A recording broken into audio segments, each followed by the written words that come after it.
British government calls it Londonderry. Most of those who live here call it Derry. This is the first and most obvious sign of the deep divisions that have shaped the city's history.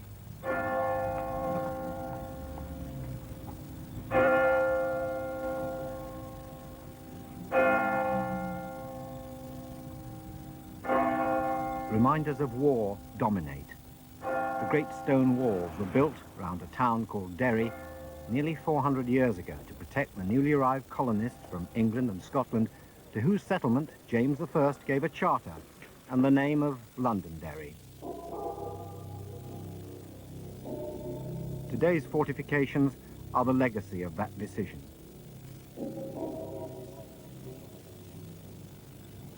The present troubles began down here in the bogside 25 years ago.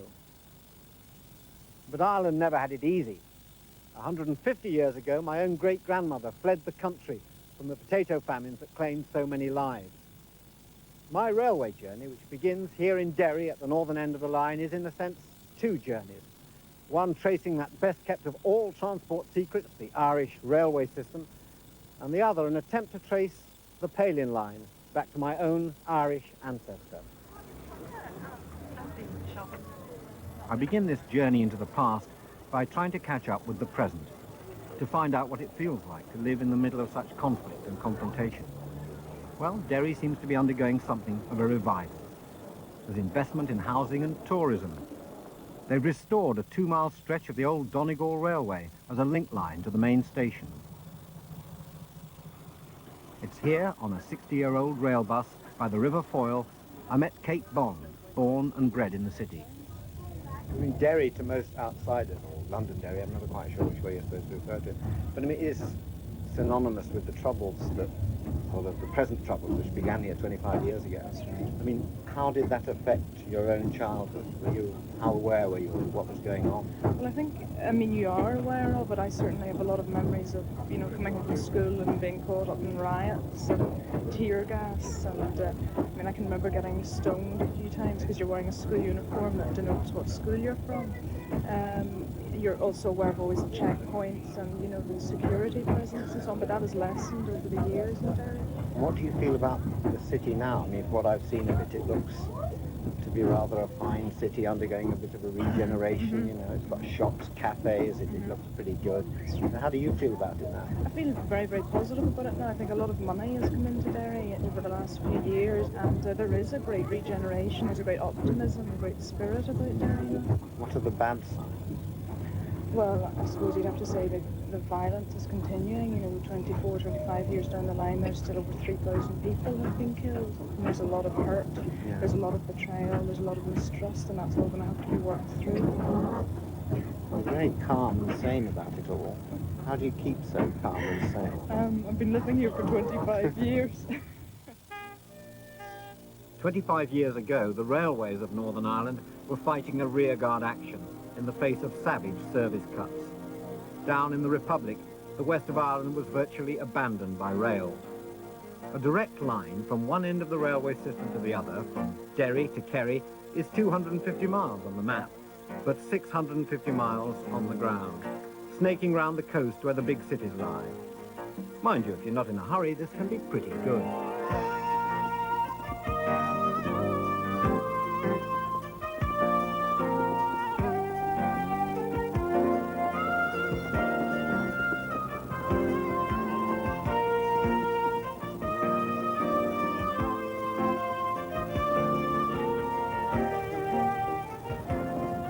The Irish love their history and won't let their railways die. Special excursions like this one, behind an 80-year-old veteran of the Great Northern Railway, is full of those who, like Tom Devitt, refuse to forget. I was a relief clerk on the railway, but of course before that I was an ordinary clerk, you see, in a little town called Strabane, which was the junction for the Donegal railways. How many years did you work on the railway? Oh, about 40.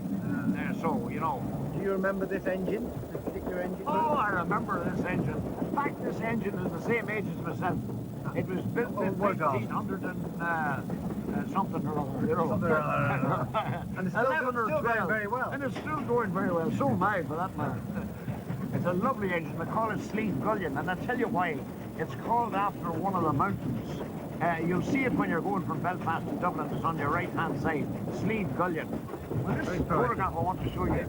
This is of the Clougher Valley Railway, which ran alongside the railway, the road. It didn't run, it crawled. And there was one place it stopped because it was held up by a goat. A big goat.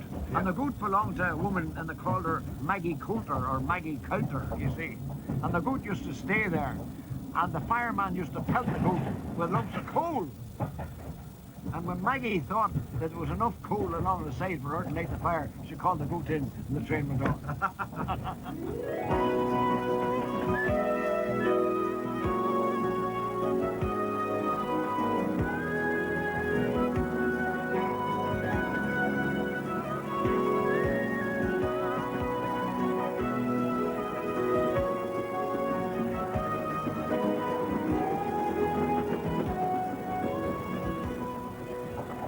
What are you doing here, if I may ask? Is it numbers you're taking down? No timing. Five posts now.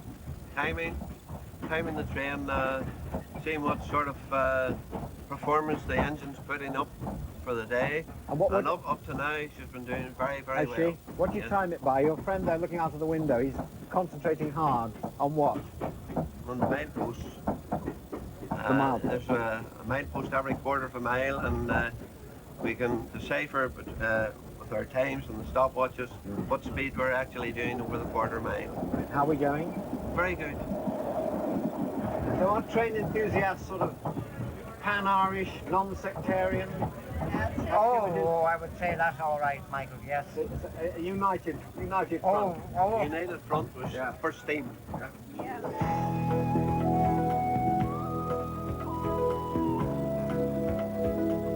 In a land where so much of the language is dedicated to the subtleties of division and confrontation, this is a fair point. These people belong to the Railway Preservation Society of all Ireland, and the engine they've so lovingly restored first ran in the days when Ireland was all one country.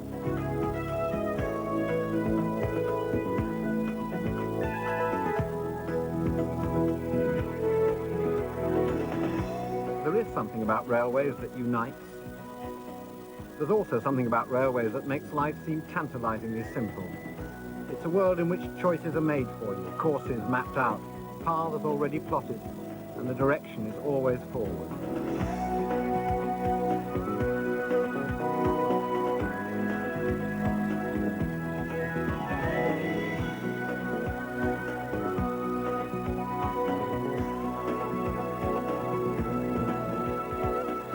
The North Irish coast is good to look at. Big skies, wide bays, broad beaches and chunky limestone cliffs frame the line dramatically. And it only gets better.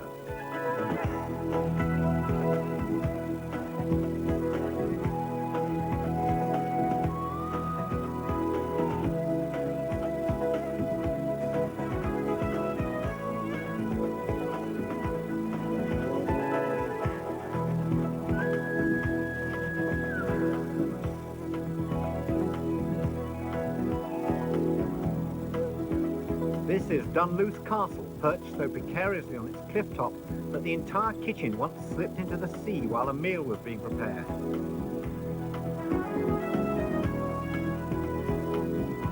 The Giant's Causeway is already in the sea. It's a basalt rock split into 37,000 polygonal columns, or if you prefer it, built by the giant Finn McCool to bring his loved one over from Scotland. And this is the 10:15 to Belfast. You couldn't have chosen a better season for travelling, because just look around you. The greenery is so unsullied, you know, the traffic hasn't dirtied it. All I can I see just is love rain. this time of the year. All I can see out there is drizzle at the Oh moment. no, I see beautiful green shirts and yes. little white hawthorn blossoms and things like that. Well, you can't have one without the other. Do you No, use it the isn't. train very often? Very seldom, no. I nearly had a heart attack this morning when I bought my ticket. It was £8.90, I think. And the last time I travelled, it was £3. How long ago was that? Longer than I care to remember. Oh, I'm sure 10, 15 years. Do people use the train, your friends and No, acquaintances but use see, the train? Northern Ireland now is very car conscious, and most, because I suppose of remoteness of living accommodation and so forth, and if you can afford it at all, you have an old banger of some type. and you use it. Have you an old banger? No, I've a Renault 5, 2 years old. Oh. Single track and stately speeds show where the transport priorities lie in Northern Ireland, but it certainly stops you from rushing.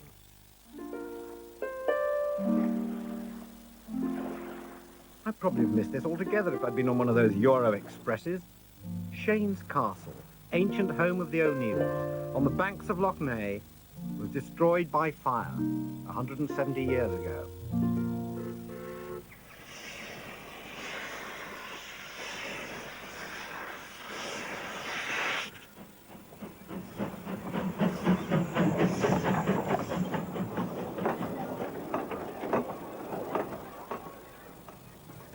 Here, amongst the green fields and woods of County Antrim, the present Lord O'Neill has set about rescuing some of Ireland's rich heritage of narrow-gauge locos. I'm afraid it's fairly noisy, and the track is not absolutely dead smooth. He meant it should be noisy. What I want to know is how you became Lord O'Neill, the engine driver. Well, I think I probably was almost born like that, you know.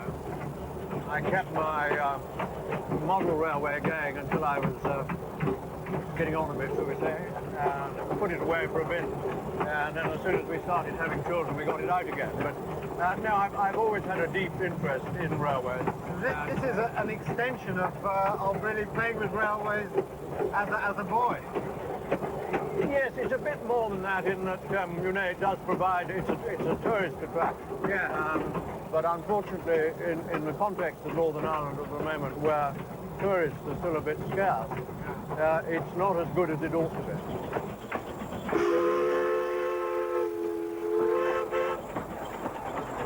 Are you, as far as you're aware, the only lord who is also an engine driver, or are there other driving peers?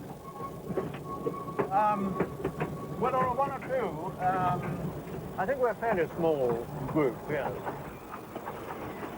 Tourism in Northern Ireland may never be an easy ride, but if it's quality, not quantity you're after, I can thoroughly recommend the Shane's Castle Railway as one of the slowest but happiest ways to cross the province.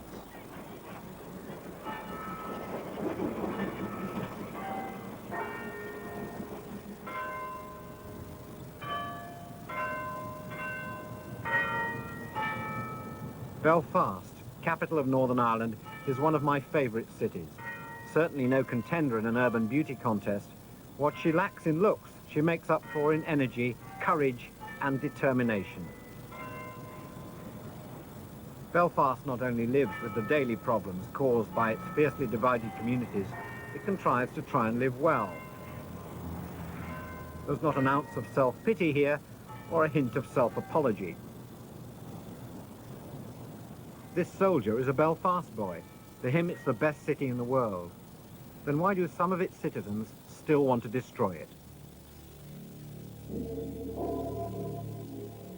I take a trip along Falls Road with Ivor Oswald, a local businessman who refuses to take sides.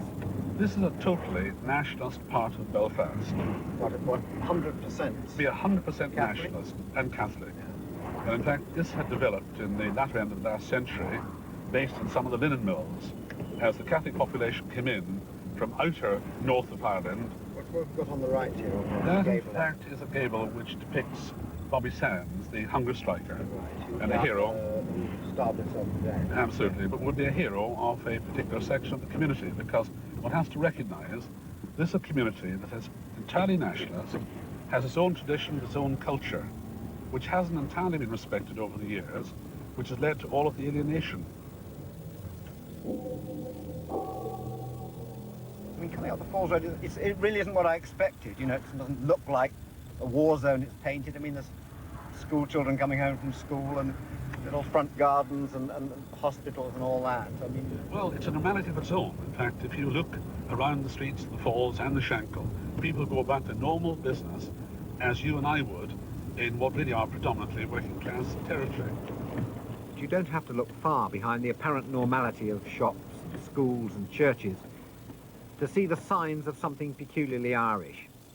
The myths and legends of military defiance, history, politics and religion entwined.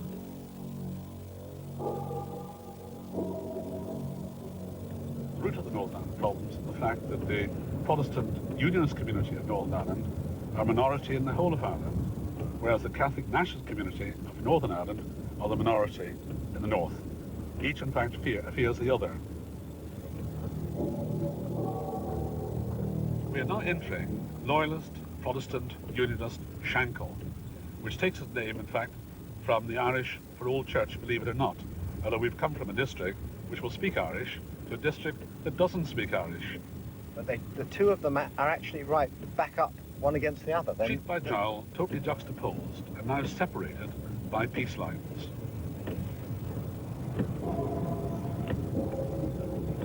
We're now going to confront a peace line. For some 3 miles, in fact, this separates the Shankill from the Falls Road. And you're now looking at no man's land between the two communities, which was, in fact, the very seat of the Troubles in the early part of the 1970s. Well, to a stranger to Belfast, you would look at this and say this is complete desolate wasteland. It's more reminiscent of Berlin than anything we'd expect to see in our own country.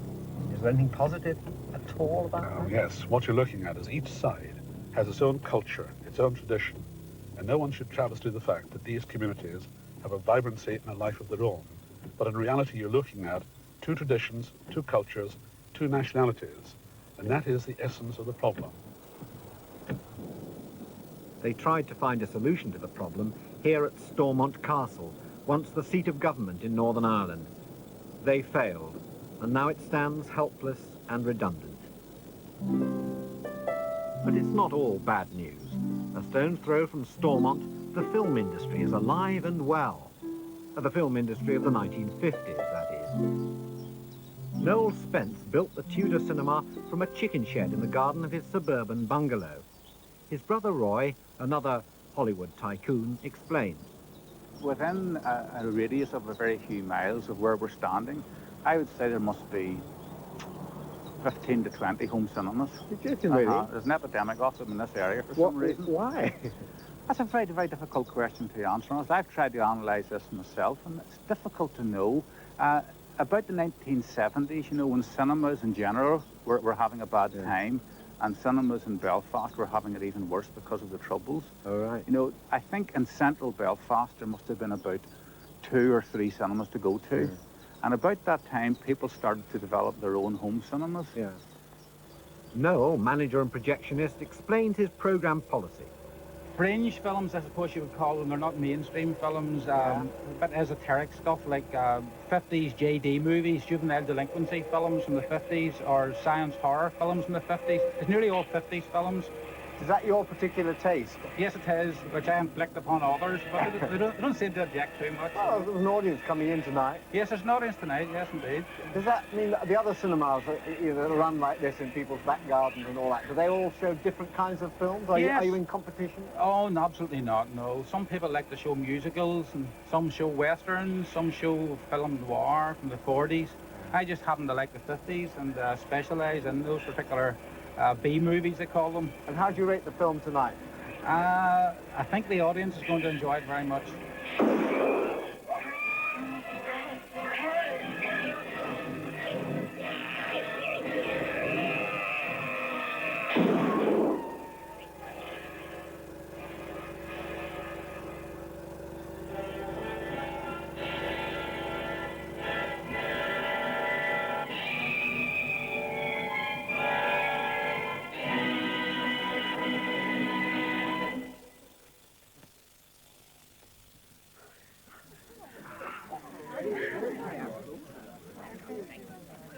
I actually enjoyed the audience rather more than the film. Where else but in Hollywood County Down would people turn up in costumes from the movie? I can't wait to see the audience for Jurassic Park.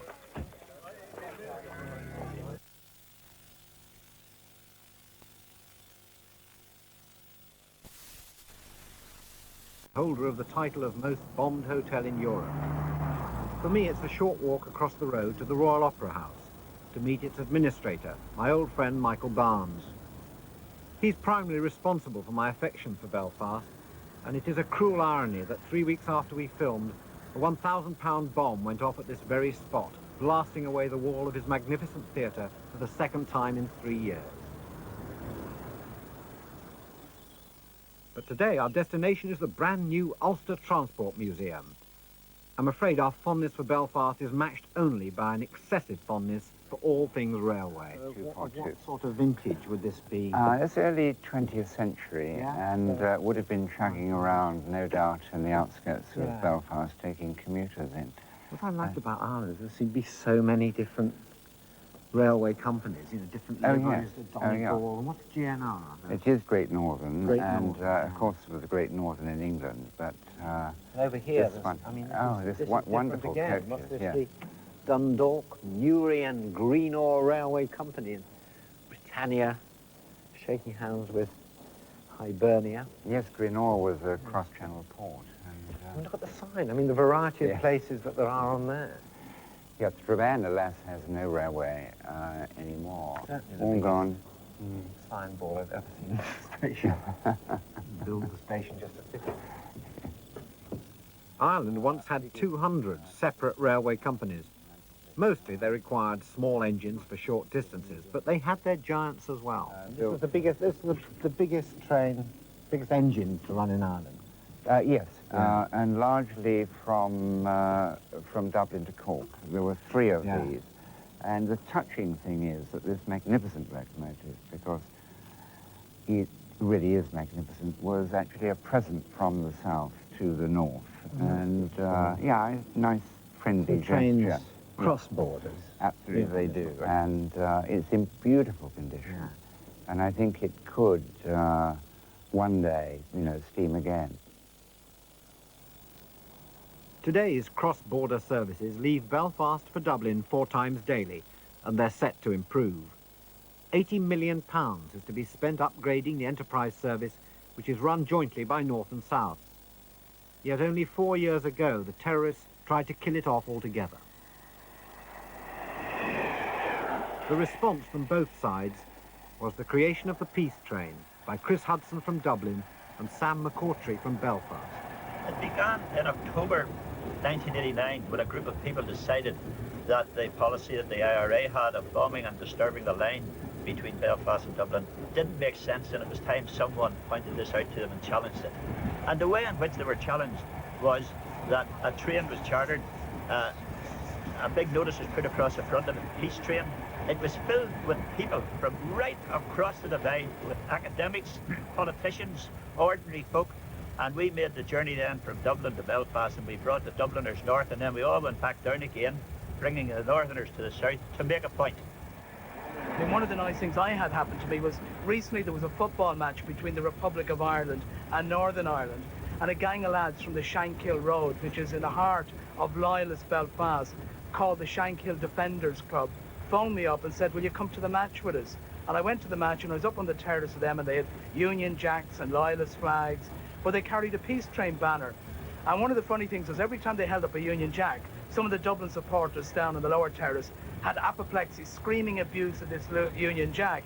But when they take that down and put up the Peace Train banner, there'd be cheers and applause for the Peace Train.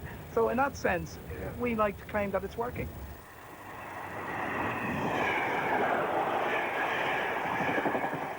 We're running through South Armagh, rolling hills and meadows quilted with dry stone walls.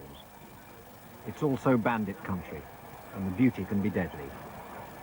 As we cross the border, I'm left with 2 potent images of the north. The military digging in on one side of the train, and a wedding on the other. Life goes on.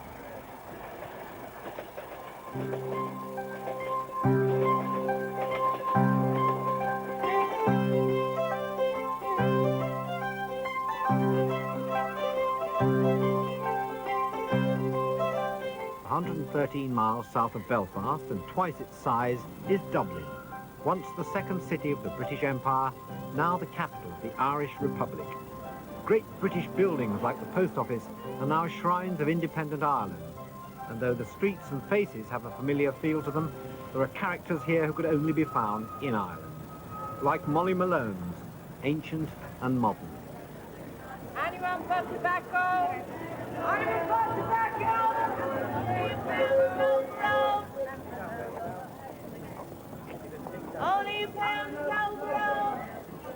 In O'Connell Street, the Irish show that they can be as grand with their past as anyone else. But their national heroes range from the local, Jim Larkin, the trades union leader, William Dargan, the railway builder, to the world-renowned Bernard Shaw, James Joyce. For a country of only 3.5 million people, Ireland continues to produce more than her fair share of world beaters. I rode the train around Dublin Bay with one of them, The Edge, from U2, the most successful rock band of our time.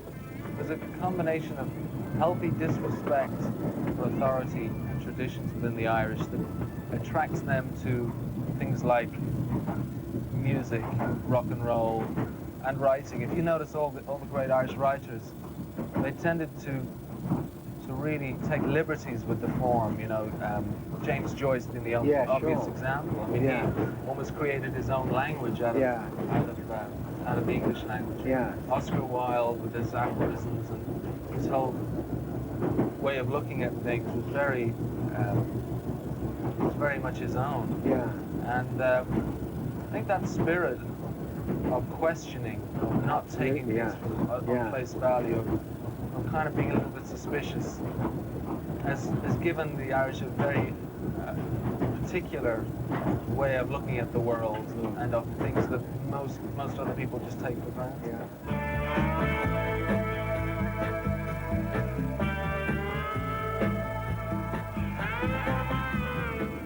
There's something deeply kind of personal about the way that people relate to you in Ireland that deflates the whole impersonality of being a star, which we find really helpful and healthy, and we like that.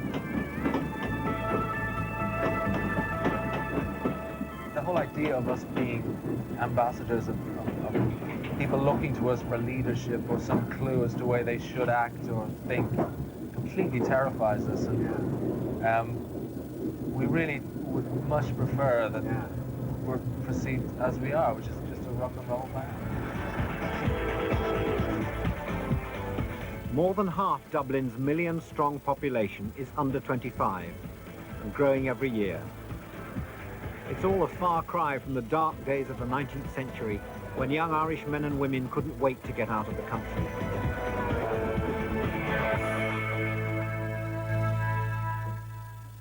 In the National Library, I begin my search for one of them, my own great-grandmother.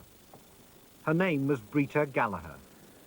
I know she went to America, but I want to know where she came from. I've enlisted the help of Tom Linder, a professional genealogist.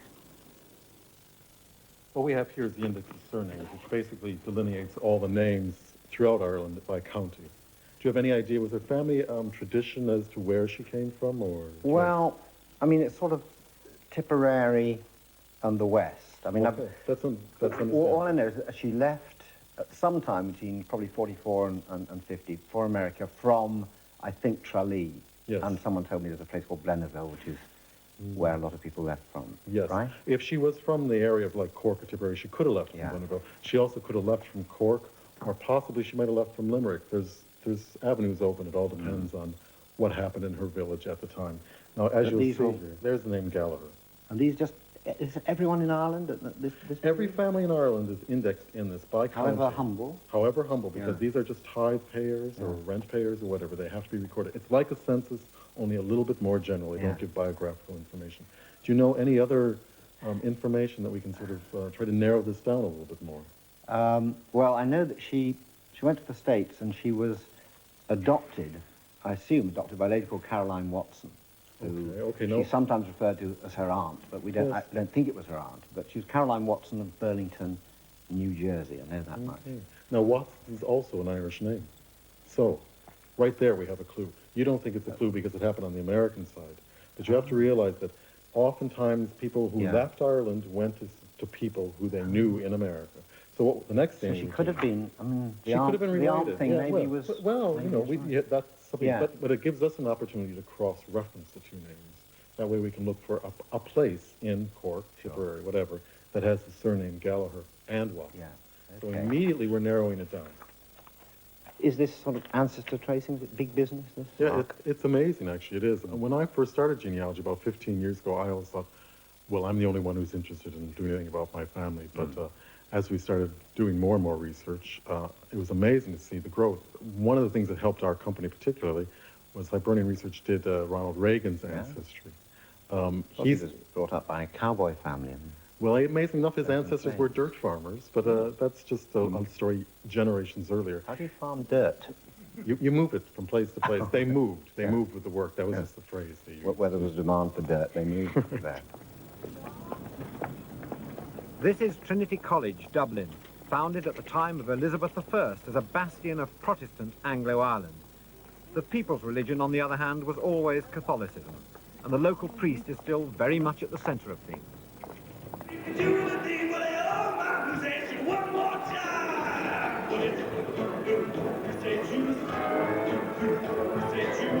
This is the All Priests Show, a highly successful charity fundraiser with its own fan club. They play up to 3 shows a week and have even toured. Father Gary Sullivan learnt guitar at the same school as U2.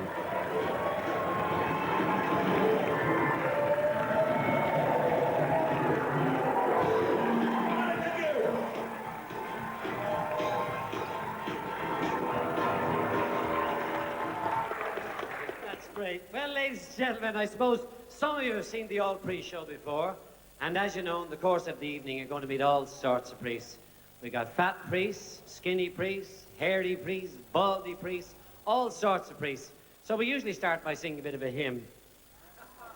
You can remain seated with this one, sister.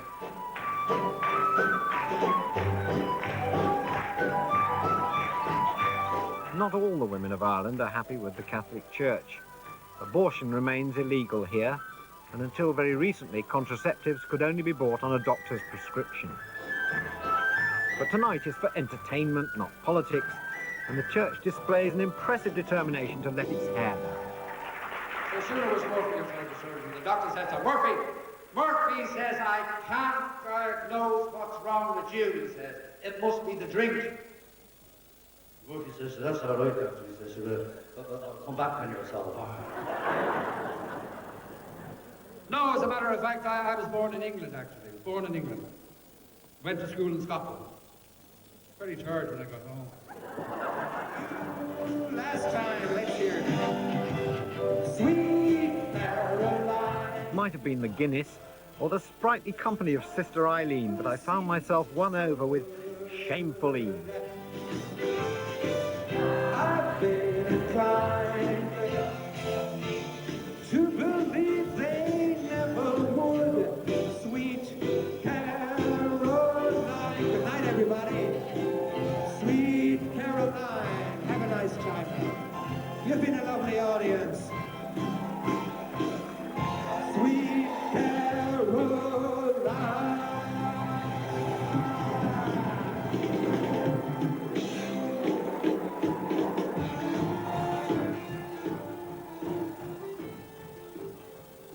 Leaving the flesh pots of Dublin along the first stretch of public railway to be opened outside England, William Dargan's Dublin to Kingstown line of 1834, and by a stroke of luck on a steam run down to Roches. Only this time I have to earn the ride.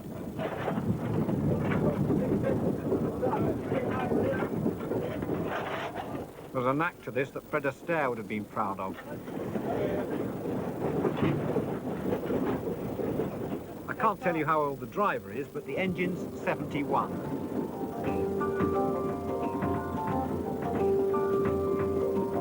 For several years, she suffered the ultimate indignity of being used as a stationary boiler, but recently rebuilt at a cost of more than £30,000, sorry, punts as they have in Ireland. She was relaunched last year by Mary Robinson, the president. Nowadays, it seems there's no retirement age for steam.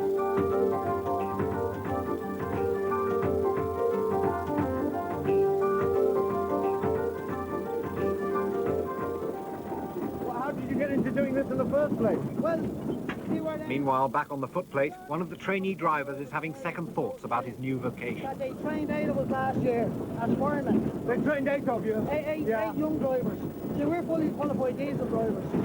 So you're one of the only 3 that survived the course? Of course, yeah. And you hate doing it anyway? But I hate doing it. There's no hope for steam, is there? There is, yeah.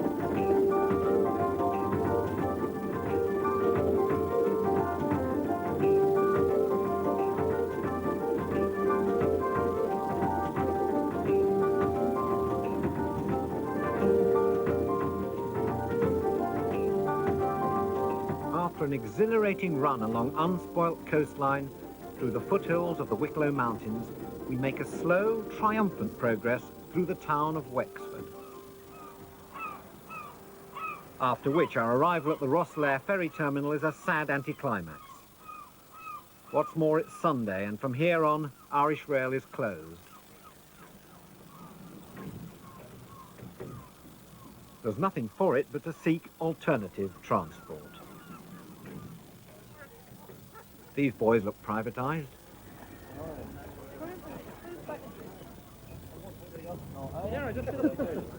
Excuse me.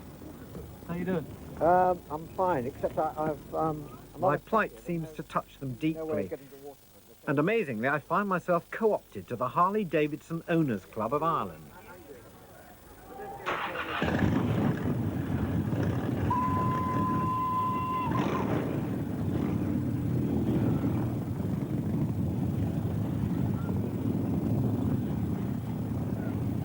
As the only Sunday rail service in these parts heads back to Dublin, I hit the two-lane blacktop, heading for Waterford.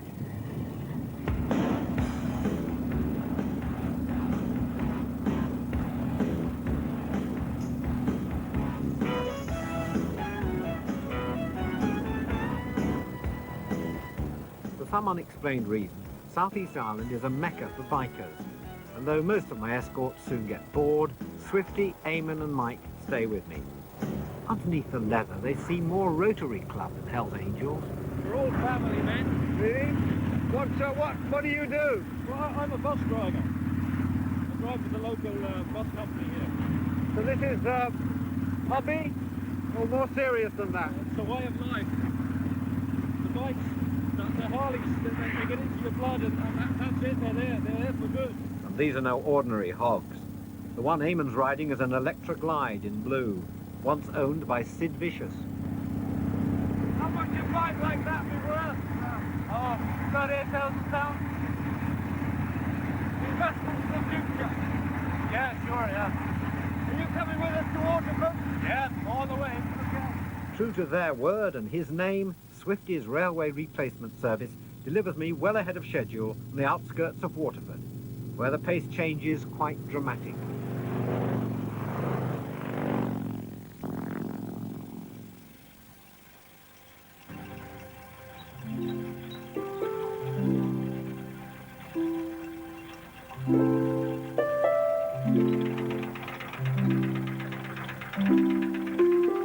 An old chain ferry conveys me at deliciously unfrenzied speed across the River Blackwater to an island where the weary traveller can find a modest little B&B.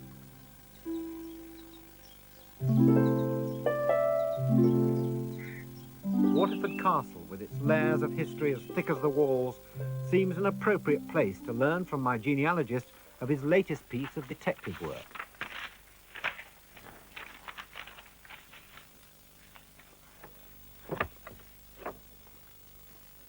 He's found Brita Gallagher's marriage certificate in Paris. Neither of her parents were mentioned in it, which is unusual. He's also located a nest of mid-19th century Gallaghers recorded as living near the village of Waterford in North Cork.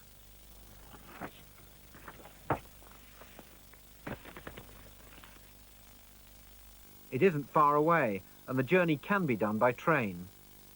Going west from Waterford along the Blackwater Valley through Clonmel and Tipperary to Limerick Junction. Then south on the Dublin-Cork main line to Waterford? No station. It'll have to be Mallow. There being no train until tomorrow, I have time to visit one of my favourite authors, who lives nearby. For 60 years she's written wickedly comic books about the Anglo-Irish aristocracy, among whom she was brought up. But things weren't always easy for Molly Keane. When she started out, she had to use a male pseudonym.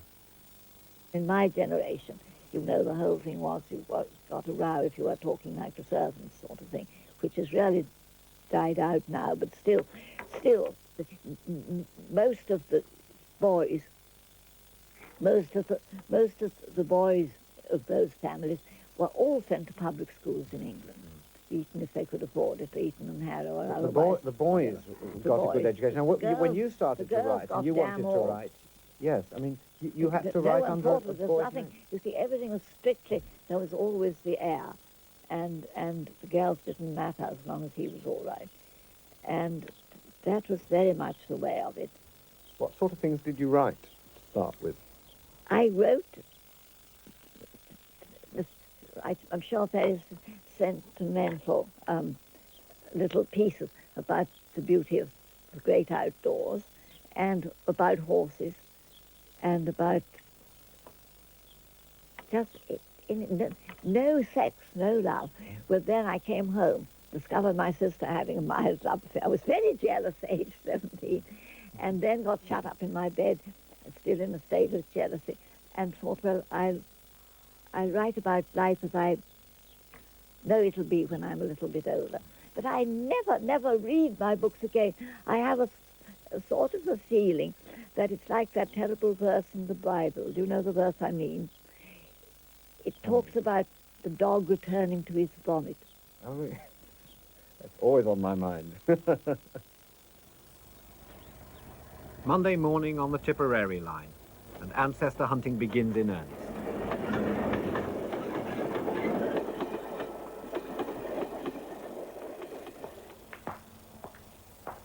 All change here for Mallow and Cork.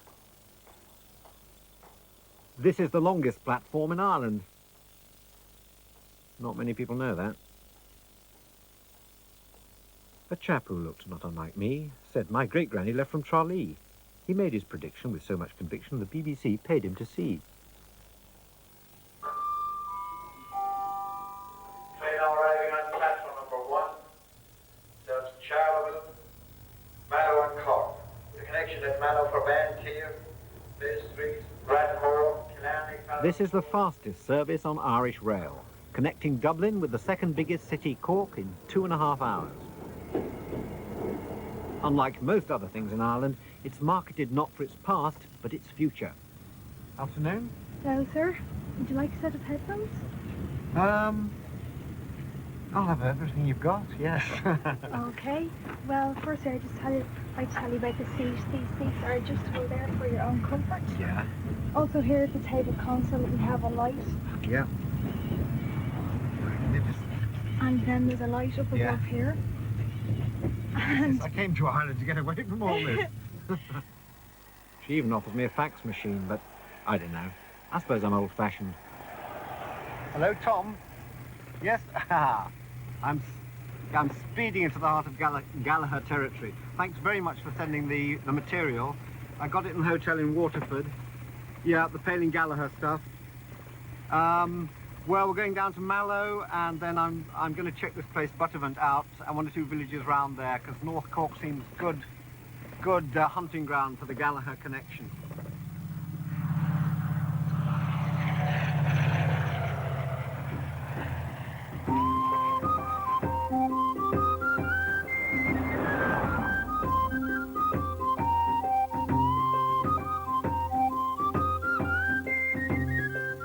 This is not a tourist board film or a street in Disneyland.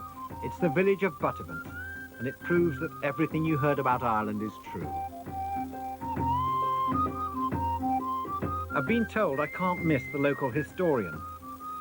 He runs the filling station.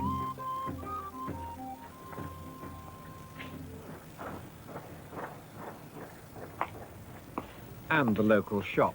Looking for Tony O'Neill's bar. Just through there. Oh, thanks. And the pub. Tony O'Neill. That's right. That's right. You're in the right place. Found you. Good. I've got a bit of everything here, haven't you? Filling Yes. station, grocery store, Oh, yes. bar. Yes. And in the old days, we did a little bit better than that because right outside there was a bakery. Oh, really? Yeah. So this And- was this the bakery for the whole village, or? No, there were several more small bakeries. There were small bakeries at that time. Yeah. There were no major bakeries around the area, and each town had its own self-contained bakeries. How far are we going back here? We're going back to 1901, 1902. Actually, I need your help because I'm looking for the local graveyard. Oh, I'll be delighted to show you the way. I'll take you there. Thank but you very first, yeah.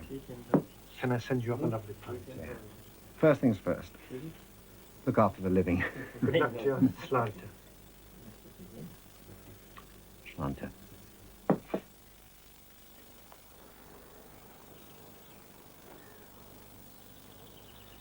Buttevant churchyard yielded no Gallaghers.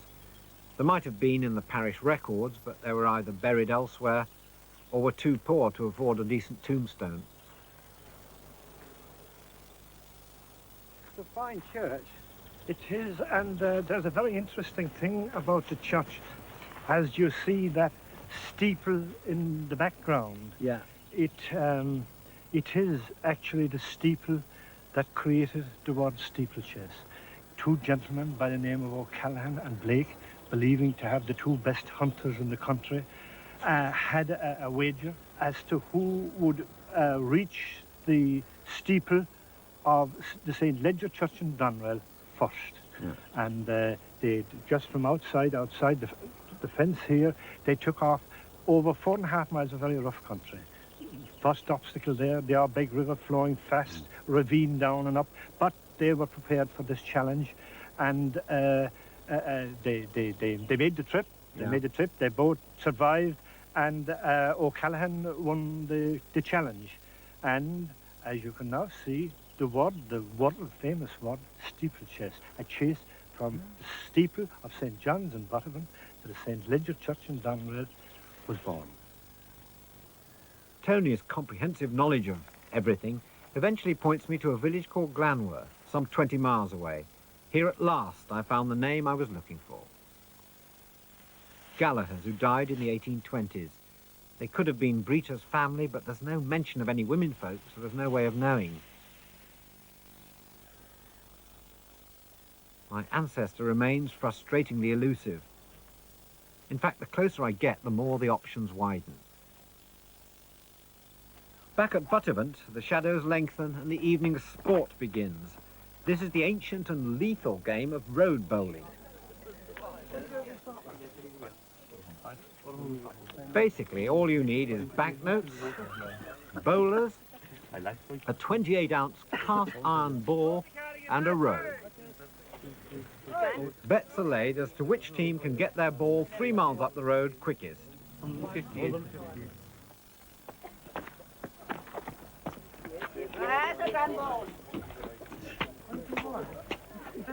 It's not quite the royal and ancient, but an appreciative gallery of barroom bowlers follows the action.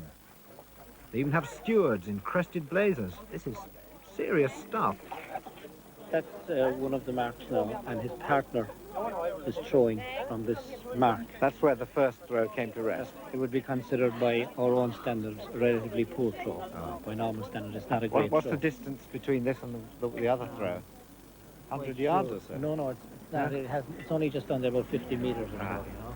No one seems to be worried about closing the road. It's like holding Wimbledon in Piccadilly Circus. One way outlet, you. Come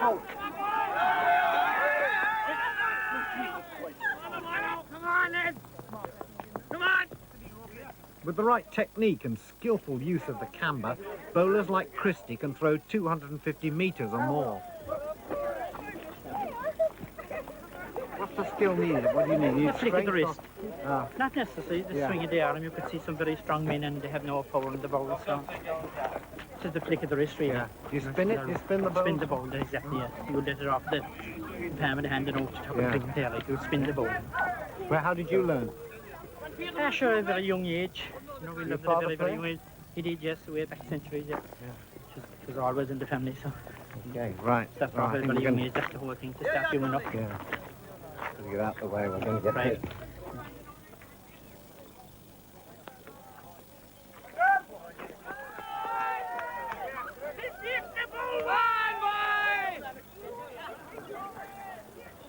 As I follow the crowd on this long summer evening, a have the oddest sensation that no time has passed. It could be Brita Gallagher walking beside me.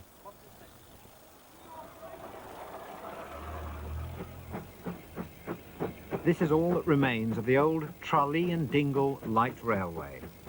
It runs across 2 miles of reclaimed marshland to a little place called Blennerville, where stands a windmill, which was probably the last thing that millions of departing emigrants saw of their country.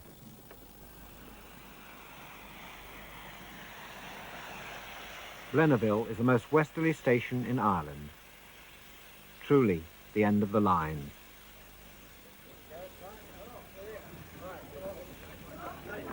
Today, parties of school children descend on the well-scrubbed Heritage Centre, where a clean and wholesome present tries vainly to recapture the grim realities of the past.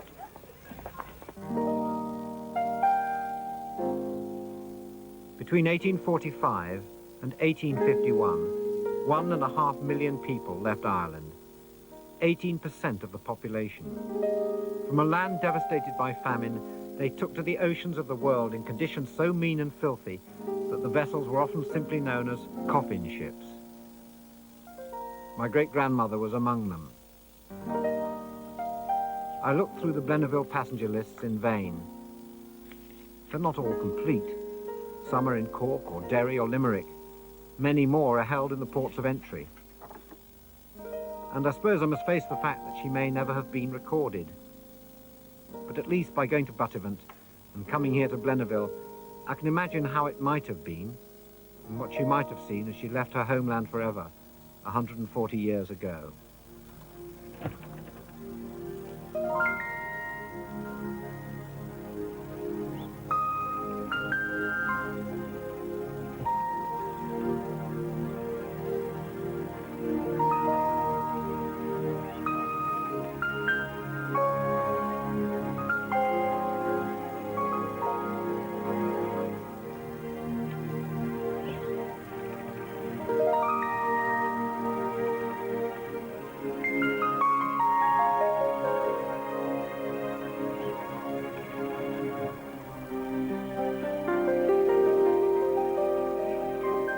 For now, it's back to Tralee and home.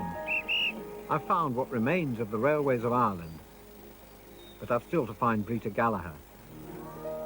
That journey's only just beginning.